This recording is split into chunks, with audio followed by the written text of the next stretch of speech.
Hello guys, welcome back to your favourite channel Manapalli మస్తీ. మనపల్లి మస్తీ అంటే movie అంటే మనపల్లి మస్తీ, the one and only channel in Andhra Pradesh. So guys, మనకు సంక్రాంతి వచ్చేసింది. సంక్రాంతి అంటే cinema అంటే సంక్రాంతి అందరికి తెచ్చింది అది కూడా. ఎందుకంటే సంక్రాంతి మనకి entertainment, one and only entertainment ఏంటంటే ప్రతి ఒక్కరికి మాస్ ఆడియన్స్ కానీ క్లాస్ ఆడియన్స్ కానీ ఎంటర్టైన్మెంట్ సంక్రాంతి అనమాట. సో ఈ ఇయర్ సంక్రాంతికి మన గేమ్ చేంజర్తో మొదలవుతుంది. మన గేమ్ మొదలవుతుంది అనమాట, మన cinema game. So let's start this new year with game changer.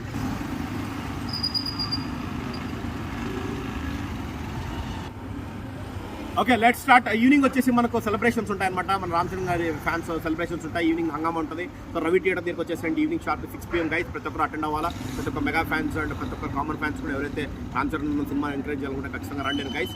And అలాగే వచ్చేసి దీని సంబంధించి పబ్లిక్ టాక్ కూడా మార్నింగ్ మన బెనిఫిట్ షోస్ అన్ని పడతాయి మన ఛానల్లో. State Yoon to Manapalli Masti. And definitely ఈ గేమ్ చేంజర్తో మొదలై అండ్ మన డాకు మహారాజ్ మాస్ ఆడియన్స్ కోసం డాకు మహారాజ్ వస్తుంది బాలయ్య గారిది. అది కూడా మంచి ఊపుంది ట్రైలర్. అండ్ నెక్స్ట్ చూసుకుంటే మనం సంక్రాంతికి వస్తున్నాం. ఫ్యామిలీ ఆడియన్స్ కోసం మన వెంకీ మామ గారు, మన ఫేవరెట్ వెంకీ మామ గారు కూడా దుమ్ము లేపుతారు. ఫ్యామిలీ ఆడియన్స్ అది కూడా ఉందన్నమాట. సో 3 సినిమాలు పడగని చెప్పచ్చు. సో దేనికి ఏది తగ్గదనమాట. సో ఒకటి పొలిటికల్ డ్రామా, ఒకటి మాస్ ఆడియన్స్కి అండ్ ఒకటి ఫ్యామిలీ ఆడియన్స్కి.